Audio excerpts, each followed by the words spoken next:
Ever since I finished up my playthroughs of all the mainline numbered entries in the Resident Evil franchise and did long-form reviews of each one, I knew at some point I wanted to give Resident Evil 0 a try.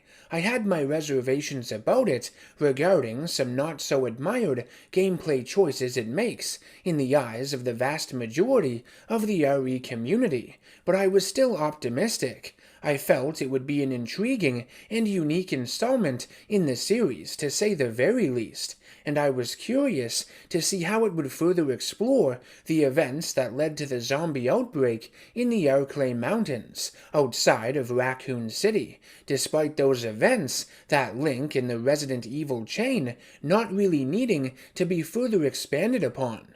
Released in late 2002, Resident Evil 0 shares a lot of the core assets and mechanics found in the remake of the original Resident Evil that came out earlier that same year, as development on both games was happening at the same time. They were clearly intended to be companion pieces to one another. The idea of RE0 actually came into existence in 1998 though, and initially the RE prequel was set to come out on the Nintendo 64, taking advantage of the console's short loading times due to its use of cartridges. However, the game would become too big to fit on a single cartridge, and the choice was made to shift its development to Nintendo's newly announced GameCube, delaying its release by a few years in the process. By then, the game's visuals had been updated to fit the more advanced hardware. Just like the remake of Resident Evil 1, Resident Evil 0 uses 3D character models superimposed onto pre-rendered backdrops. This style of environment building may be outdated to today's standards, but there's no denying that it still has a lot of allure to it even to this day. The lush and eerie paintings that make up the game's backgrounds help build a very unique atmosphere later entries in the Resident Evil series, and really a lot of games today fail to recapture. That said, I don't mean games nowadays are less scary or atmospheric, they just feel different, that's all. Right out of the gate, having not played the remake of Resident Evil 1 in quite a while, it took some time to reprogram my mind to the tank controls again. Like I mentioned in my review of RE1, the tank controls are a huge pain in the ass. I prefer the over-the-shoulder approach the newer installments have taken, but my relationship with these tank controls and the fixed camera angles that go along with them is best described as bittersweet. I hate them, but I love them at the same time. They help reinforce the tense ambiance these earlier Resident Evil games were known for. Their awkwardness ensures you are always at a disadvantage against your enemies. You never really know how close they are until it's too late. All of the surface level stuff in Resident Evil 0 is great, and puts it on par with the remake of the original in my opinion. It's just as gorgeously macabre and spooky, how I like it, but it's time that I address the big undead elephant in the room regarding its gameplay, the changes it makes to the tried and tested RE formula. Capcom wanted to make Resident Evil 0 the hardest Resident Evil game up to that point. They did this by removing the trusty item boxes. Instead of having an interconnected and infinitely deep item box throughout the various locations in the game, you are forced to restrict yourself to the amount of inventory spaces shared between the two playable characters, 6 each, 12 in total. Any items you want to switch out will have to be placed on the ground and marked on the map to be retrieved later.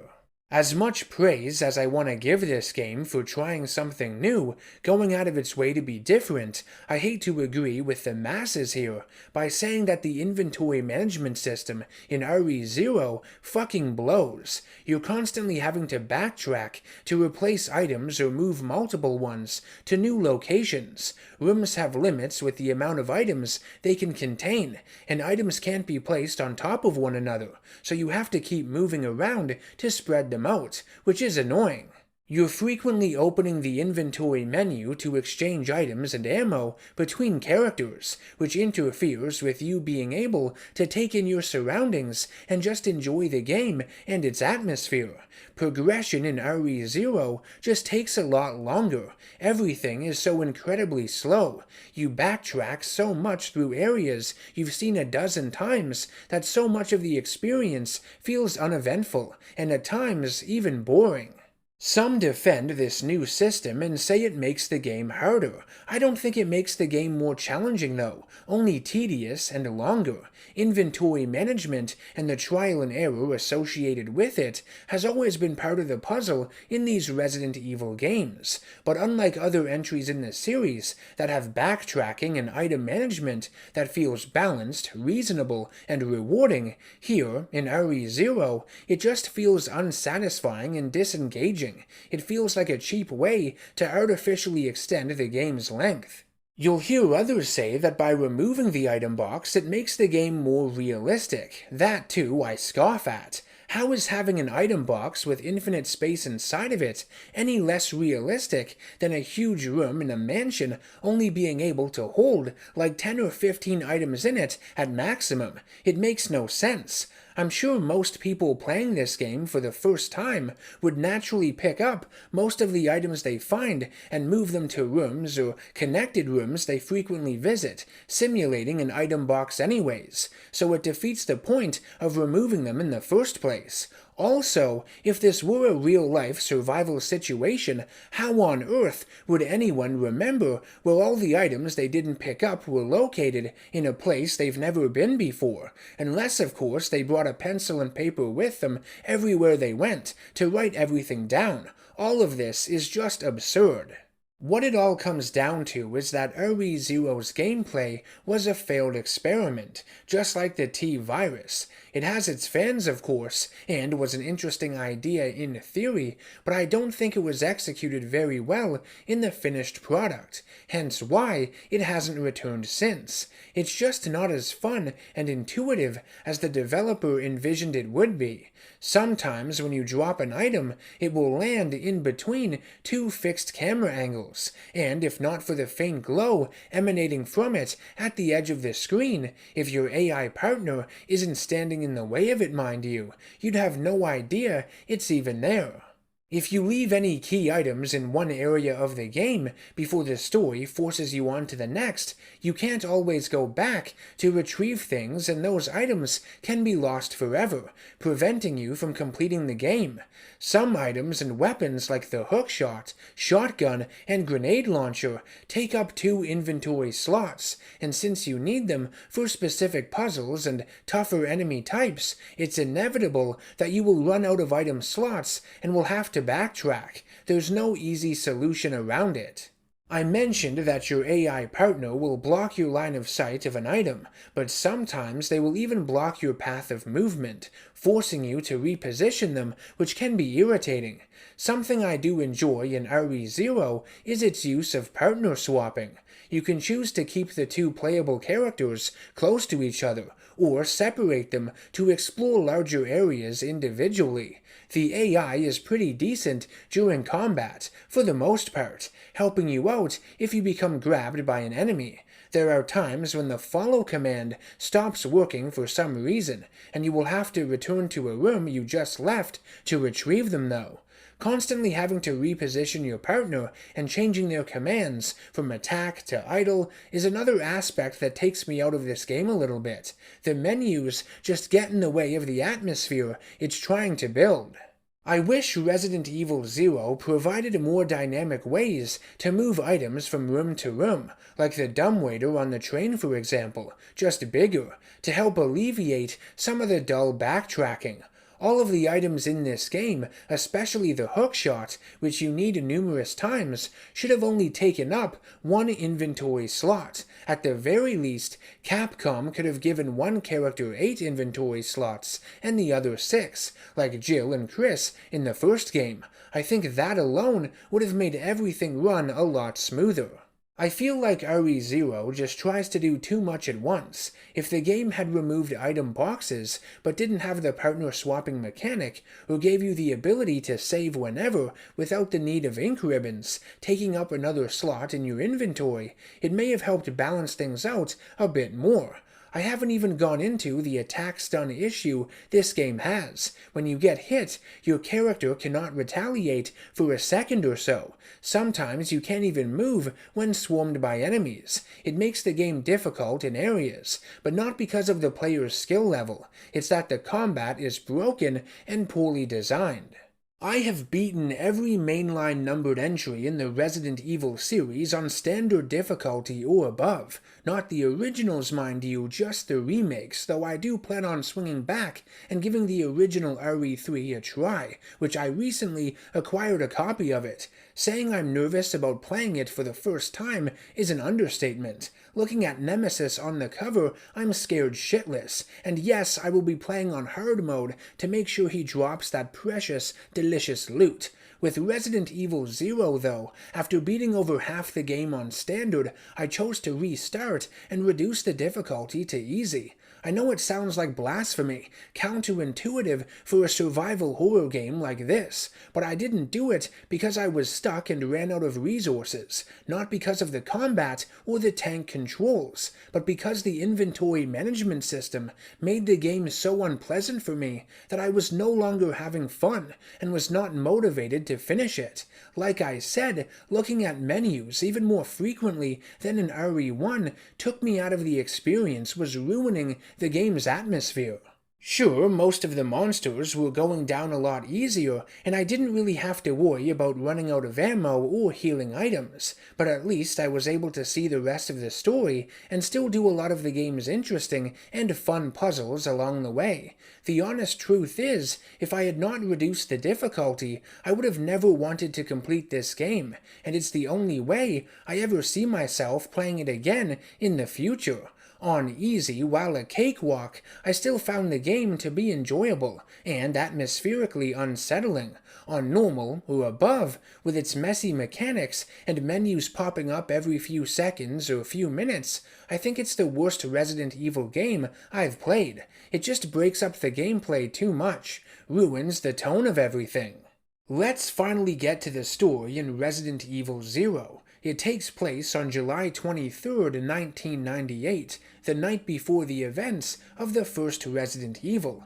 It centers around the Bravo team of the Raccoon City Police Department's Special Tactics and Rescue Service STARS unit, who are sent to the Arklay Mountains to investigate a series of cannibalistic murders. Their disappearance is why the Alpha team would be sent in the first game. Bravo Team's helicopter would suffer an engine failure and crash in the woods. They would come across a military police truck flipped over and destroyed, with all of its occupants dead, minus a convict named Billy Cohen, who they believe murdered the men before he escaped. 18-year-old STARS rookie Rebecca Chambers, on her very first mission, is separated from her squad and finds a mysterious train, the Ecliptic Express, stopped in the middle of the forest. Being completely irrational in this situation, not trying to go and regroup with her team first, Rebecca would decide to investigate the train, entering it while the door is somehow locked behind her. She quickly discovers that the train is filled with zombies. The Express is owned and operated by the Umbrella Corporation, used to secretly transport its employees and even powerful bioweapons between cities. The inhabitants on the train had all been exposed to the T-virus that had been injected into mutated leeches. Without question, the train is the most memorable location in this entire game. Though you do have to suspend your disbelief a little regarding its existence, I do think it's a very unique setting that stands out from many others in the Resident Evil franchise. I love how narrow it is, how confined and claustrophobic it makes you feel. It's a shame you only spend about a quarter of the game's length here. I think the developers could have made it much larger. I'm sure there would have been clever ways to make each new section of the train feel different to prevent it from becoming too stale or repetitive. Rebecca would come across the Bravo team pilot named Edward Dewey, who crashes through one of the train's windows. He tells her that the rest of Bravo team was attacked by a group of zombies. Dewey had been bitten and dies, but later he would be forced to kill him in zombified form. Poor bastard. On the train, Rebecca would also encounter the escaped convict from earlier, Billy Cohen. He's a dishonorably discharged former Marine who was found guilty of killing 23 people and was ordered to be executed. Billy Cohen's one and only appearance in the Resident Evil series was in this game, which I think does the character a bit of a disservice. I like the idea of a criminal in the wrong place at the wrong time, being blamed for some of these murders that he didn't commit. Bravo team finds his file at the wreckage of the military vehicle, so they figure initially he was the one responsible for killing all these men. I think Rebecca assumes Billy had something to do with what happened on the train as well, until she encounters a few zombies, that is. It makes sense that the fear and paranoia of the situation would cause these STARS officers to react the way they do. Billy has killed a lot of people before, meaning he would be capable of doing it again. While I like the premise behind the Billy character, the backstory they give him is pretty weak and cliched. His squad of Marines were dropped into Africa a year prior to interfere with an ongoing civil war. They were sent in to destroy an enemy base, but by the time they arrived, stricken with fever, it turned out to be an innocent village instead. The squad leader ordered them to kill the civilians. Billy refused, was knocked out, and their deaths would be covered up, with Billy named as the sole culprit.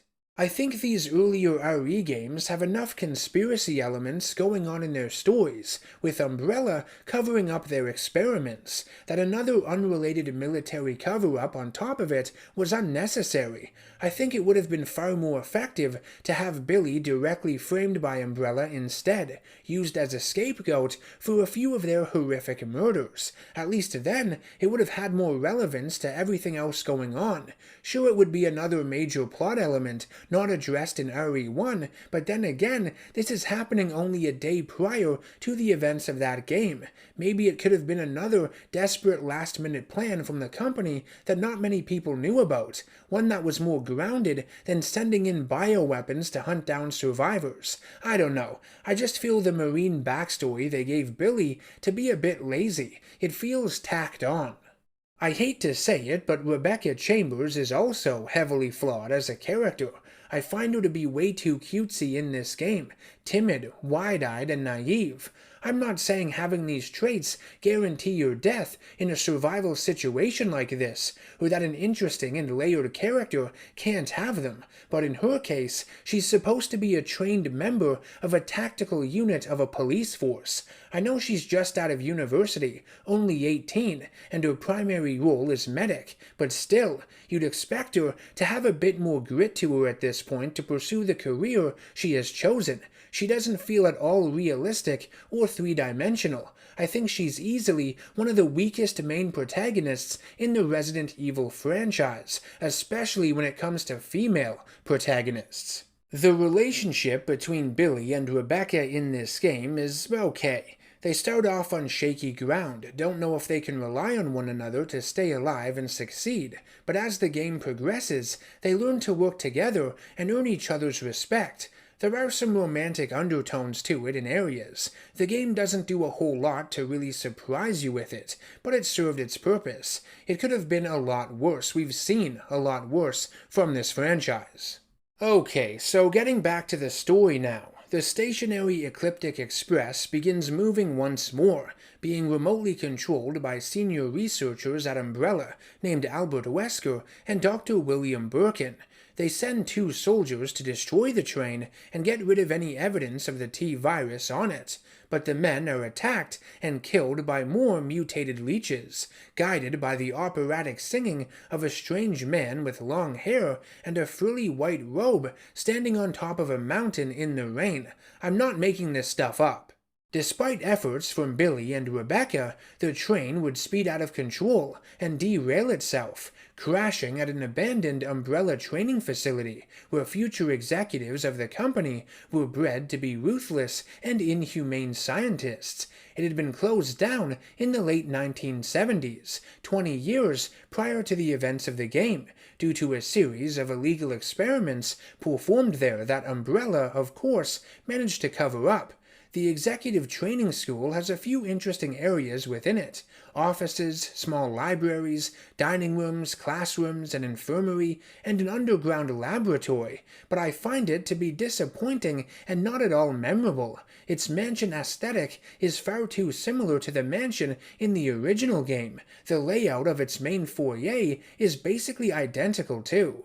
As our heroes explore the facility, they learn that its director, Dr. James Marcus, one of the co-founders of Umbrella, alongside Oswell E. Spencer and Dr. Edward Ashford, was responsible for discovering the progenitor virus in the 1960s and sought to weaponize it. He combined the virus with leech DNA and found that it caused mutations in living organisms. His experiments would have him infect various animals with the intention of moving on to human specimens.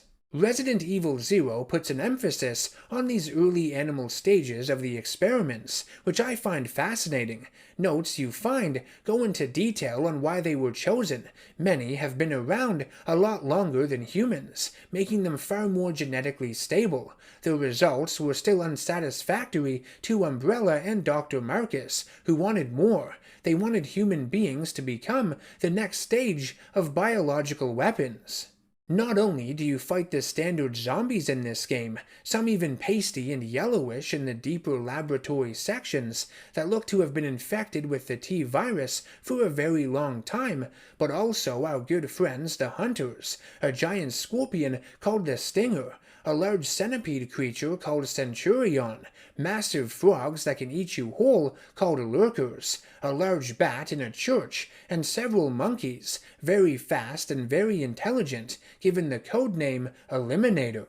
One of the more memorable special enemy types in this game are the leech monsters, that combine themselves to form their creator, Dr. Marcus, whom they had a unique bond with when he was alive. Their weakness is fire, from Molotov cocktails or their grenade launchers, flame rounds, but you can also kill them with a fuck ton of bullets. When they die, their formed legs stumble towards you, the leeches expand, getting hella thick, and then explode, damaging the player if they are too close.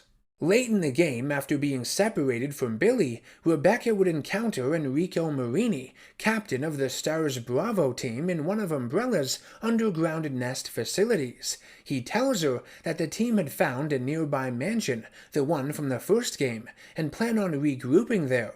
Rebecca refuses to go with him, and Enrico, still believing Cohen to be a cold-blooded killer, nonchalantly allows Rebecca to stay and search for him, despite her being a rookie, completely outgunned by the hordes of monsters lurking in the darkness. It's so contrived that it's actually quite funny. One of these creatures presents itself shortly after your meetup with Enrico, the earliest form of Tyrant, the T-001 model. Due to an overdose of the T-virus administered to it in its development, this Tyrant is less intelligent than its successors. It has a claw on its right arm, and its genetic structure is very unstable, causing its skin to partially dissolve and its movements appear twitchy.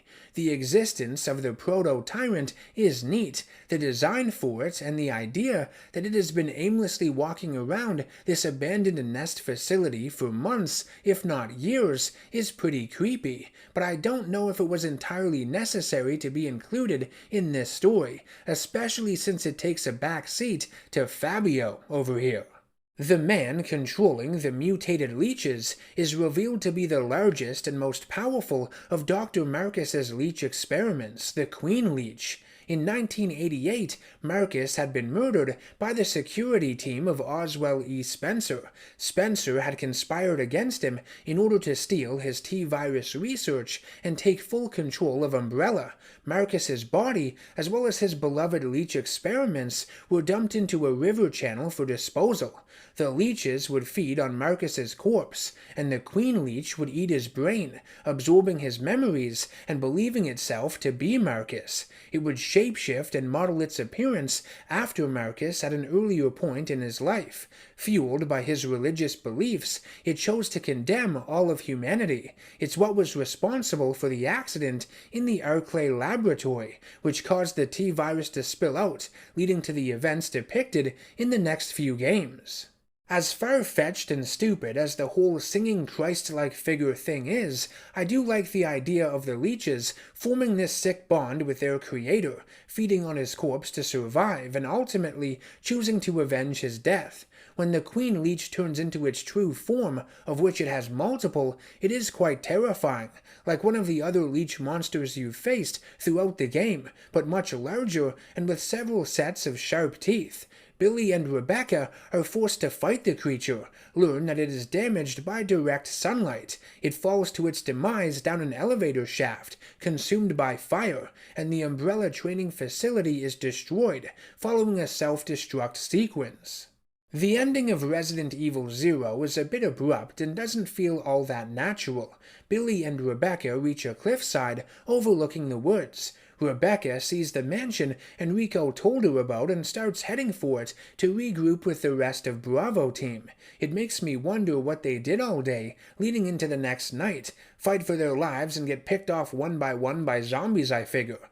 Despite everything they've been through together, Billy and Rebecca go their separate ways. Rebecca will list Billy as a casualty of the training facility's destruction, so he has now become a free man. As Rebecca walks off, Billy thanks and salutes her, never to be seen or heard from again. I think the story of Resident Evil 0 is just okay. There are some intriguing aspects to it that I've gone into throughout the video, but also just as many silly ones, plot holes, and plot contrivances that bleed over into the original game. They aren't too distracting though, and as a prequel, RE0 serves its purpose. I think its positives outweigh its negatives, narratively speaking that is. There are no A and B scenarios to speak of in this game, but there are 2 additional game modes that are unlocked after completing it. The first is Leech Hunter, that has you collect leech charms throughout the Umbrella Research Facility. Green ones go to Rebecca, and blue ones go to Billy. 10 leech charms can be collected and stacked in one item block, but you are unable to drop items. Finding all 100 leech charms unlocks infinite ammunition weapons that can be used in the main story. The other bonus game mode is one that was added to the remaster of Resident Evil 0. It's called Wesker mode. You play the entire game as Albert Wesker, replacing Billy, and a brainwashed and physically enhanced Rebecca Chambers accompanies you that you tag in and out with. While a fun idea, I do think the novelty of playing as Wesker wears off pretty quickly. He's got special moves like a dash and can blow the heads off zombies with his fully charged Death Stare attack. Unless you find yourself in a death animation, the voice coming from him is the same one as Billy's though, so all of the in-game cinematics look and sound really dumb, but I guess that's the point. Resident Evil 0 isn't the worst game in the mainline Resident Evil series. I think that's still RE6. As much as the gameplay in that game was refined, the story in that one was so boring. RE0's story isn't anything to write home about either, but it at least has some memorable aspects to it, a certain level of charm. I think sharing the core aesthetic of the original Resident Evil definitely helps it along. But if you're like me and you value these games for their puzzles, gun combat, tense atmosphere, and constant feeling of progression, then you're probably not going to enjoy the poor gameplay decisions in this one. The inventory management forces you to backtrack far too many times to keep you engaged, and the frequent menus popping up for partner commands gets in the way of the action on screen and really hampers RE0's suspense. That's why whenever I play this game again in the future, future moving forward, I'm going to do so on easy difficulty. It's the only way I can tolerate this game and lose myself in its setting and story like I do the other games in this franchise.